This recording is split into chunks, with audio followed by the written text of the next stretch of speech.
Hello everyone, I welcome to all of in this class. आज मैं यहाँ पे लेक्चर 2 को डिस्कस करूंगा, जिसमें कि अगेन मैं एक इंपॉर्टेंट पर्सनैलिटी को आपके साथ डिस्कस करूंगा। लेक्चर 1 में मैं ऑलरेडी स्वामी विवेकानंद जी को आपके साथ डिस्कस कर चुका हूँ। इन केस अगर आपने वो लेक्चर नहीं देखा है तो आई बटन पे ऊपर क्लिक कीजिए और वहाँ पे आपको लिंक मिल जाएगा, then you can watch that lecture. Okay. अब आगे जो मैं इस लेक्चर को डिस्कस करूंगा वो काफी इंपॉर्टेंट पर्सनैलिटी हैं और उनके बारे में जो हम यहाँ पे पढ़ने वाले हैं वन बाय वन वो चीजें मैं आपको बता दूं। सबसे पहले हम उनका इंट्रोडक्शन देखेंगे और इंट्रोडक्शन के बाद फिर हम उनका एक यू कैन से एजुकेशन देखने वाले हैं और उसके बाद उनका जो you can say literary work रहा है, इस समाज को उन्होंने कंट्रीब्यूट किया है, वो सब चीजें हम यहाँ पे वन बाय वन करके देखने वाले हैं। तो चलिए विदाउट एनी डिले शुरू करते हैं। और शुरू करने से पहले अगर कुछ चीजें आपको अच्छी लगती हैं तो उनको नोट डाउन करके रख सकते हैं। ओके। जो इंपॉर्टेंट पर्सनैलिटी है उनका नाम है कबीर। कबीर को हम यहाँ पे डिस्कस करेंगे। ठीक है। क्या हुआ मिडिवल इंडिया के अंदर, ये एक सोशल और रिलीजियस रिफॉर्मर थे। कैसे? क्योंकि मिडिवल इंडिया के टाइम पे हमारे समाज में और सोसाइटी में काफी तरह की इविल प्रिविलेंट थी, तो उनको कॉन्ट्राडिक्ट करने के लिए एक पर्सनैलिटी सामने आई जिनका नाम था कबीर। ठीक है। ये जो थे ये डिसाइपल हुआ करते थे उस टाइम पे स्वामी रामानंद के। और रामानंद कौन थे उस टाइम पे? ये एक स्पिरिचुअल फिगर माने जाते हैं उस टाइम के। कबीर जो थे भक्ति मूवमेंट से जुड़े हुए थे और ये भक्ति मूवमेंट की दो ब्रांच होती हैं, एक होती है सगुण और एक होती है निर्गुण। ठीक है। निर्गुण का मतलब क्या होता है कि गॉड जो होता है वो फॉर्मलेस होता है, उसकी कोई शेप नहीं होती है, आप उसको किसी शेप में डिफाइन नहीं कर सकते, सब जगह गॉड है, ऐसा माना जाता है कि गॉड का एग्जिस्टेंस सब जगह है। ओके। उसके बाद अगर मैं इनके बर्थ की बात करता हूँ तो बर्थ के बारे में कुछ सर्टिनिटी के साथ हम कुछ कह नहीं सकते, हम ही नहीं कह सकते बल्कि जो स्कॉलर्स होते हैं वो भी इस चीज को लेकर के, ये भी एक उनका बर्थ जो है ना एक तरह का मूड पॉइंट बना हुआ है, यानी कि डिबेटेबल पॉइंट बना हुआ है। कुछ कहते हैं कि 1398 में पैदा हुए थे, वहीं पर कुछ कहते हैं कि 1440 में पैदा हुए थे। क्या सही है? God knows. ठीक है। इसके बाद यहाँ पे क्या हुआ कि ये एक फ्लोटिंग बकेट में पाए गए थे एक पाउंड तालाब के किनारे वाराणसी के अंदर, और वहां से एक मुस्लिम फैमिली नीरू और नीमा एक जुलाहा परिवार था, उन्होंने इसको वहां से उठाया और उनकी यहाँ पे पालन पोषण किया, उनको बड़ा किया। उसके बाद क्या हुआ, इनका नाम जो कबीर है, आप सोचेंगे कबीर का मतलब क्या होता है, तो कबीर का मतलब होता है ग्रेट वन। ग्रेट वन मतलब ये सब इंसान ऐसे ऐसे होते हैं और एक पर्सनैलिटी इनके अंदर काफी अच्छी होती है, उसको हम बोलते हैं ग्रेट वन। जैसे आपने नाम सुना होगा पुरुषोत्तम, पुरुषों में उत्तम। ठीक है। तो उसी तरह से इनका नाम है कबीर। उन वाले कबीर सिंह की बात नहीं कर रहा हूँ मैं। ठीक है। आगे चलते हैं। इसके बाद यहाँ पे क्या हुआ, अभी मैंने आपको बताया है कि इन्होंने एक हिंदू साधु थे जिनका नाम था स्वामी रामानंद, उनके ये डिसाइपल बन गए थे। डिसाइपल तो इसलिए बने थे क्योंकि ये चाहते थे एक मोर क्लैरिटी कि भाई गॉड है क्या, इसके एग्जिस्टेंस को लेकर के क्लैरिटी चाहिए थी। क्योंकि मैंने आपको ये चीजें स्वामी विवेकानंद जी का जब हम इंट्रोडक्शन डिस्कस कर रहे थे वहां भी बताई थी। मान लीजिए ये धर्म का रास्ता है, सिंपल सा है, तो लेकिन जो उस टाइम के ये ज्ञानी पंडित लोग हुआ करते थे ना, अपने प्रॉफिट के लिए ऐसे ऐसे ऐसे ऐसे ऐसे धर्म का रास्ता बना रखा था, भैया कौन जाएगा यहाँ को। ठीक है।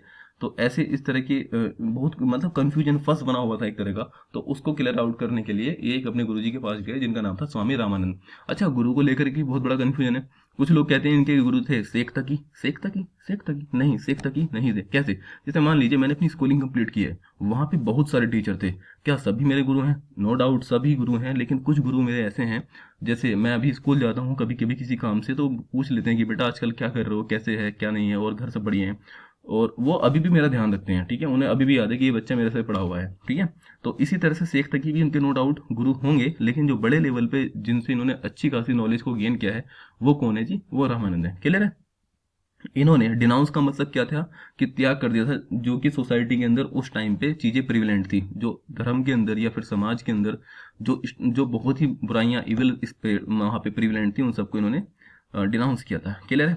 इन्होंने यहाँ तक कहा कि जो आइडल वर्शिप करते हैं लोग बाग, मूर्ति पूजा करते हैं, मूर्ति पूजा के खिलाफ थे। ठीक है। और इन्होंने यहाँ भी कहा जो हिंदू सोसाइटी के अंदर ये जो कास्ट सिस्टम होता है ना, कि भैया ये अपर कास्ट हो गई, ये हम कौन है जी? जाट गुजर है। ये कौन है जी? ये तो इनसे छोटे वाले हैं। ठीक है।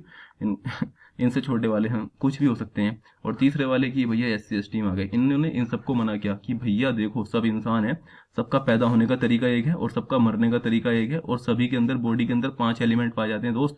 तो जब 5 एलिमेंट सभी के अंदर बराबर हैं, आप कैसे डिफाइन कर सकते हो भैया कि हम अपर कास्ट के, हम लोअर कास्ट के हैं? ठीक है। इन्होंने कहा मुसलमानों से कि भाई साहब आप रमजान के अंदर जो रोजा रखते हो यार, 12-15 घंटे भूखे रहते हो, फायदा क्या है इसका? और जो बड़े बड़े आपने टोम बना रखे हैं मस्जिदों के ऊपर, क्या फायदा क्या है? ऊपर आके गॉड देखता है? अगेन मैं नहीं कह रहा हूँ, सब इनका व्यू था। इन्होंने कहा था कि देखिए आप क्या है, वो परमात्मा है गॉड ऑलमाइटी 100% मान लीजिए, और आप क्या है, आत्मा 10% है। भैया अपनी आत्मा को क्यों दुख दे रहे हो, इस शरीर को क्यों दुख दे रहे हो यार? अगर मन साफ है तो ठीक है, कोई दिक्कत नहीं है। तो इन्होंने रमजान में रोजे रखने वगैरह कोई चीज़ों को मना किया था। कुछ इनके दो हैं जिनसे पता लगता है कि ये क्रिटिक थे, हिंदू और मुस्लिम्स के क्रिटिक थे। ऐसे नहीं थे कि धर्म के खिलाफ थे, लेकिन धर्म के खिलाफ के अंदर जो फालतू की चीजें बनी हुई थी ना उसके खिलाफ थे। जैसे इनके कुछ दोषों से पता लग जाता है कि मान लीजिए मुसलमानों के लिए उन्होंने कहा था कि कंकर पत्थर जोड़ी के मस्जिद लिए बनाए, ताछड़ मुल्ला बांगते क्या बहरा हुआ खुदाए। कि यार देखो, मस्जिद और सॉरी कंकर और पत्थर और अंबुजा सीमेंट डाल करके आपने मस्जिद तो बना ली, और ऊपर से हाफिज साहब चढ़ करके बहुत तेजी से अजान देते हैं, अरे क्या बहरा हो गया क्या अल्लाह मियां, ऐसा इनका कहना था। दूसरा फिर इन्होंने यही नहीं रुके, इन्होंने कुछ हिंदू लोगों के लिए भी कहा था कि पत्थर पूजे मिले हरी तो मैं पूजूं पहाड़। कि भैया अगर पत्थर पूजने से हरी मिल जाए तो मैं तो बड़ा वाला पहाड़ पूजूंगा, ले आओ देख लेते हैं कहाँ है भगवान, ठीक है। तो ये कॉन्ट्रडिक्ट थे उस चीज को लेकर के जो धर्म के नाम पे चीजें फालतू की चीजें चलती रहती हैं, ठीक है। और इन्होंने स्ट्रॉन्गेट मतलब काफी स्ट्रांगली एडवोकेटेड किया था कि समाज के अंदर यार हारमोनी बना करके रहो ना, ठीक है। क्यों आपस में लड़ रहे हो, एक तालमेल बना करके रहो और एक म्यूचुअल रिस्पेक्ट रखो दोनों के लिए, हिंदू और मुस्लिम के। कल के दिन को ये ना हो कि हिंदू कहें भाई साहब हमारा धर्म तो बहुत ज्यादा सुपीरियर है, तुम्हारा क्या रखता है हमारे सामने, अच्छा। मुसलमान कहें अच्छा ये देखो कितना हमारा सुपीरियर धर्म है। ऐसा ना हो करके इन्होंने कहा एक म्यूचुअल रिस्पेक्ट लेकर के चलो, ठीक है। भक्ति जो मूवमेंट था इन्होंने उसको काफी ज्यादा मीनिंगफुल बनाया। अच्छा, भक्ति मूवमेंट की अगर मैं बात करता हूँ ना, तो जितने भक्ति मूवमेंट से लोग जुड़े होते हैं वो अधिकतर सूफी संत होते हैं, चाहे वो शेख निजामुद्दीन चिश्ती हो, ठीक है, समझ रहे हैं आप। और ये जो शेख निजामुद्दीन चिश्ती होते हैं ना, ये या फिर आपके गुरु ग्रंथ हो, sorry again sorry, Guru Nanak साहब हो, ठीक है। उनका कहने का मतलब क्या होता है भक्ति मूवमेंट वाले का, कि देखो ना तो कोई अल्लाह है ना कोई भगवान है, एक सुप्रीम पावर है और वो काम करती है, इनका ये मानना होता है, ठीक है। और मन साफ होना चाहिए, बस कुछ इस तरह की इनकी टीचिंग्स होती हैं, क्लियर सिंपल टीचिंग होती हैं। और 1580 एडी के आसपास क्या हुआ, ये यहाँ से दुनिया से चले गए। दुनिया से जाने के बाद भी इनके बारे में कुछ ऐसा कहा जाता है कि जब ये इनकी डेथ हो गई थी, तो जो इनके फॉलोवर तो इनके दोनों ही थे, हिंदू भी थे और मुस्लिम्स भी थे। तो उनके अंदर क्या हुआ, एक तरह की कॉन्ट्रडिक्शन शुरू होना हुआ। और अब हिंदू ने कहा कि हम तो इनको बर्न करेंगे जैसे कि हमारा रिचुअल्स होता है, ठीक है। वहीं पे मुस्लिम ने कहा, सॉरी बर्न नहीं क्रीमेटरी बोलते हैं उसको, उन्होंने कहा कि हम तो इनका क्रीमिनेशन करेंगे, ठीक है। मुस्लिम ने कहा नहीं भैया हम तो इनको बरियल करेंगे, जो हमारा बरियल प्रोसेस है उनको दफनाने का वो करेंगे। तो फिर एक आसमान से एक you can say body less voice, ठीक है, बिना शरीर की एक आवाज आई ऊपर से कि एक काम करो, ये जो शीट है ना इसको हटा करके देखो। शीट हटाए तो वहाँ पे फूल थे। कहने का मतलब वो यहाँ से जाते जाते भी एक सोसाइटी को एक यू कैन से अच्छा सा मैसेज दे गए थे कि यार देखो हारमोनी के साथ रह लो, क्यों लड़ना रहिए, ठीक है। क्लियर है। इसके बाद हम आगे चलते हैं तो कुछ इनका लिटरेरी वर्क देख लेते हैं। लिटरेरी वर्क में इन्होंने क्या कहा है कि इन्होंने कबीर बीजक अपने नाम की एक बीजक बनाई है, और एक कबीर परिचय इनका बेसिक एक इंट्रोडक्शन है, और सवाद और साखीज ये सब इनका लिटरेरी वर्क है, ठीक है। अच्छा, कबीर बीजक को जो फॉलो करते हैं तो उसको हम बोलते हैं कबीर पंथ। कबीर पंथ क्या होता है, कबीर पंथ का मतलब कबीर पंथ मीन्स यहाँ पे पाथ, ठीक है, जो कबीर का पाथ होता है, कबीर की जो टीचिंग्स होती हैं उनको जो फॉलो करते हैं उसको हम बोलते हैं कबीर पंथ। और ये कबीर पंथ जो है ना, ये जो इनका बीजक था, बीजक उसको प्रिजर्व करके रखे हुए हैं कहाँ पे, उत्तर प्रदेश में, और उत्तर प्रदेश के वाराणसी में। यहाँ तक चीजें क्लियर हैं। इनके दोहे काफी सारे फेमस हैं, बहुत दोहे फेमस हैं, ठीक है। और ये एक इगैलिटेरियन पर्सन थे। इगैलिटेरियन का मतलब इनकी निगाह में हर कोई पर्सन इक्वल था। जैसे इनके कुछ और दोहे भी आपने सुने होंगे, जैसे एक था कि कबीरा खड़ा बाजार में मांगे सबकी खैर, ना काहू से दोस्ती ना काहू से बैर, ठीक है। ऐसा कुछ नहीं था कि किसी एक धर्म को या किसी एक इंसान को ये बहुत ज्यादा प्रायोरिटी दे रहे हैं और दूसरों को बिल्कुल भी तवज्जो नहीं दे रहे हैं, ऐसा बिल्कुल कहीं से किस हद तक नहीं था। सभी इनकी निगाह में इक्वल बराबर थे, ठीक है।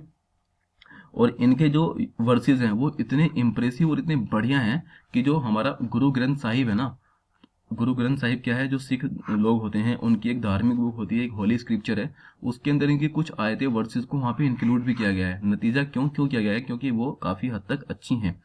तो इनको आज के टाइम में पढ़ने का हमारा लॉजिक क्या है, पहली बात तो यहाँ तक चीजें क्लियर हुई, ठीक है। पहली बात तो ये कि देखो ये इंपॉर्टेंट बन जाती है हमारे एग्जाम पॉइंट ऑफ व्यू से, बिल्कुल नो डाउट जी। और दूसरा हमारा ये है कि आज का यूथ जो है ना, वो आजकल फालतू की चीज़ों में इंस्टाग्राम फेसबुक व्हाट्सअप, और प्लस आजकल ये भी तो चल रहा है कि रसोड़े में कौन था, और प्लस पावरी हो रही है। भाई साहब फालतू की चीज़ें हैं, ठीक है, अनप्रोडक्टिव वर्क हैं। एक इंस्पिरेशन लेने के लिए कि हमारे इस दुनिया में देश में ऐसे ऐसे लोग भी आगे जा चुके हैं, इनसे कुछ पढ़ लो, इनके जैसा बनने की कोशिश कर लो, अच्छे लेवल का काम कुछ कर लो। ये सब चीज़ें जानने के लिए ज़रूरी होता है। अच्छा, यूथ के लिए ज़रूरी होता है, हाँ बिल्कुल यूथ के लिए ज़रूरी होता है जानना, क्योंकि कोई भी अगर नेशन है ना तो उसका डेवलपमेंट जो है वो इसी बात पे डिपेंड करता है कि वहाँ का यूथ कर क्या रहा है, ठीक है। क्योंकि वहाँ के जैसे लोग हैं वो जिस तरह की एटीट्यूड सोच रखते हैं, तो डेफिनेटली उसी तरह की वो नेशन जो है ग्रो करेगा। पबजी खेलने से, पावरी हो रही से ऐसे कुछ नहीं होने वाला है, ठीक है।